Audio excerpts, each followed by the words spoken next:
ममता राज में बेलगाम दंगाइयों का वीडियो सामने आया है। इस वीडियो में हिंसा करते दंगाई साफ साफ दिख रहे हैं। हाथों में लाठी है, डंडे हैं, जुलूस निकाले जा रहे हैं, पत्थर फेंके जा रहे हैं और खुलेआम हिंसा फैलाई जा रही है, लेकिन उन्हें रोकने वाला कोई नहीं। ये नॉर्थ 24 परगना के बदुरिया में हुई हिंसा की तस्वीर है। वीडियो बीजेपी ने जारी किए हैं। वीडियो में साफ साफ दिखता है कि एक समुदाय विशेष के लोग हंगामा कर रहे हैं, सड़क पर नारेबाजी करते हुए दहशत फैला रहे हैं। ये वीडियो सोमवार की रात का बताया जा रहा है, जब फेसबुक पर एक विवादित पोस्ट के बाद एक समुदाय विशेष के लोग सड़क पर आ गए और हिंसा के साथ ही जमकर आगजनी की गई। सांप्रदायिक हिंसा के दौरान पुलिस की 6 गाड़ियां भी जला दी गईं। इस वीडियो में दिख रहा है कि उपद्रवी ने एक ऐसी गाड़ी को रोक दिया जिसमें शव रखकर लोग अंतिम संस्कार के लिए ले जा रहे थे। फेसबुक पोस्ट सामने आने के बाद भड़काऊ भाषण देकर लोगों को उकसाया गया। इसके बाद उपद्रवियों ने आसपास की दुकानों में तोड़फोड़ शुरू कर दी। हाथों में डंडे और पत्थर लेकर उपद्रव मचाने लगे। इन वीडियो में पुलिस कहीं भी नजर नहीं आ रही।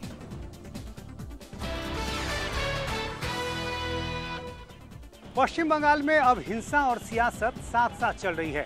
ममता बनर्जी ने राज्यपाल पर निशाना साधा है तो बीजेपी कल बशीरहाट जाने की तैयारी कर रही है। ममता बनर्जी पहले ही दिन से राज्यपाल केसरीनाथ त्रिपाठी के फोन को लेकर नाराजगी जता चुकी हैं। अब बीजेपी की एक टीम उन इलाकों का दौरा करने की तैयारी कर रही है जहां पर हिंसा हुई। बीजेपी का आरोप है कि ममता बनर्जी उन लोगों पर कोई कार्रवाई नहीं कर रही जिन्होंने हिंसा भड़काई। आज उपद्रव का वीडियो सामने आने के बाद बीजेपी और हमलावर हो गई और ममता सरकार को घेरना शुरू कर दिया। यानी ये तो वास्तव है, ये वीडियो हमने भी दिखाया है। ये वीडियो वहीं से आ रहा है और इसके कारण परिस्थिति हाथ के बाहर जा रहा है। मेरा कहना है, कोई फेसबुक में पोस्ट किया है तो उसको पकड़ना चाहिए, वैसे उसके अगेंस्ट में जो भड़का रहे हैं उनको भी पकड़ना चाहिए, उसके खिलाफ व्यवस्था लेना चाहिए। इसका मतलब क्या है, और जो भी पोस्ट करता है उसको भी पकड़ना चाहिए।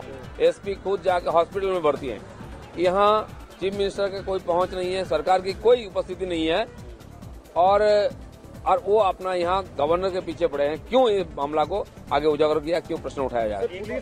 सेंट्रल फोर्स बीएसएफ आई है, उसको भी जगह खाली मेन रोड में है, जहाँ अंदर अंदर हिंसा हो रहा है वहाँ कोई नहीं पेट्रोलिंग कर रहा है, इसलिए काबू में नहीं आ रहा है। उस एरिया के अंदर जहाँ पर की हिंदू पॉपुलेशन है वहाँ उनको डरा कर धमका कर मकान खाली करवाना चाहते हैं, इसलिए जानबूझ के दंगे करवा रहे हैं। The communal parties are basically responsible for that. They have to take the responsibility. In Bengal, they will not hesitate to take any means,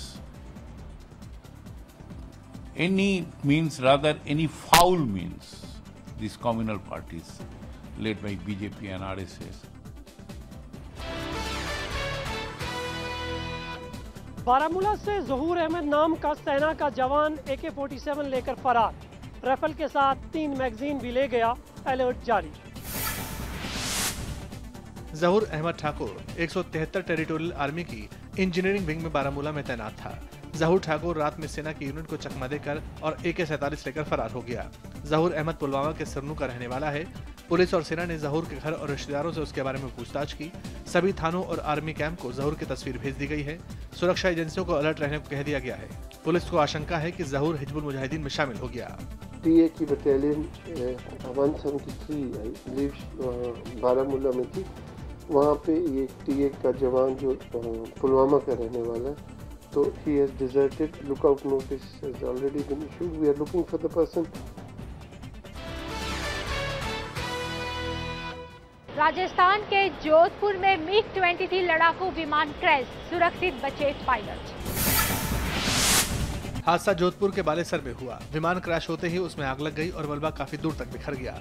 विमान का मलबा मिल गया है। गनीमत रही कि विमान में सवार दोनों पायलट सुरक्षित निकलने में कामयाब रहे। जानकारी के मुताबिक MiG-23 ट्रेनर विमान ने जोधपुर के बालेसर में रूटीन उड़ान भरी थी, लेकिन अचानक विमान में तकनीक खराब आ गई और क्रैश हो गया। हादसे की कोर्ट ऑफ इंक्वायरी के आदेश दे दिए गए हैं। दिल्ली में चाकुओं से गोदकर लड़की की हत्या, सिरफिरे युवक ने सरेआम दिया वारदात को अंजाम। पूरी वारदात सीसीटीवी कैमरे में कैद। सीसीटीवी में कैद तस्वीर रोंगटे खड़े करने वाली है। पूरी तस्वीर हम आपको नहीं दिखा सकते। आरोपी ने लड़की पर कई वार किए। लड़की जान बचाने के लिए दुकान की तरफ भागी, लेकिन आरोपी ने उसका पीछा नहीं छोड़ा। कोई उसकी मदद को भी नहीं आया। घटना दिल्ली के मानसरोवर पार्क इलाके की है, जहां बुधवार शाम उस वक्त सनसनी फैल गई जब एक सिरफिरे युवक ने युवती पर कई बार चाकुओं से हमला किया। एयर होस्टेस की पढ़ाई कर रही युवती अपने घर के बाहर टहल रही थी, तभी आरोपी ने उस पर चाकू से हमला कर दिया। बुरी तरह जख्मी युवती को अस्पताल ले जाया गया, जहां उसकी मौत हो गई। पुलिस के मुताबिक आरोपी पीड़ित लड़की को पहले से जानता था। उसकी पहचान 22 साल के आदिल के रूप में हुई है। आरोपी पहले भी ऑटो लिफ्टिंग के एक केस में जेल जा चुका है। लड़के के लिए जो आदिल है वो पहले उसका रिकॉर्ड रहा है कि ऑटो लिफ्टिंग में मानसरोवर पार्क में अरेस्ट हो चुका है और अभी उसके लिए टीम हमारी लगी हुई है। यूपी के बिजनौर और सीतापुर में 2 सड़क हादसे में 13 लोगों की मौत हो गई, 7 लोग घायल हैं। हादसा बिजनौर के धामपुर में नैनीताल देहरादून हाईवे पर सुबह करीब 6 बजे हुआ।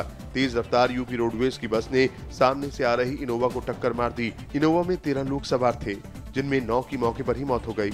एक महिला और 3 बच्चे घायल हैं, जिनका बिजनौर के अस्पताल में इलाज चल रहा है। 3 बच्चे, 3 महिलाएं और 3 पुरुषों ने मौके पर ही दम तोड़ दिया। इनोवा कार की ये तस्वीर देखकर आप अंदाजा लगा सकते हैं कि टक्कर कितनी भीषण रही होगी। सीतापुर में सुबह करीब 3 बजे बेकाबू बोलेरो खड़े ट्रक में जा घुसी, जिसमें 4 लोगों की मौके पर ही मौत हो गई, जबकि 3 लोग घायल हो गए। हादसा कोतवाली इलाके के नेवादा गांव में हुआ।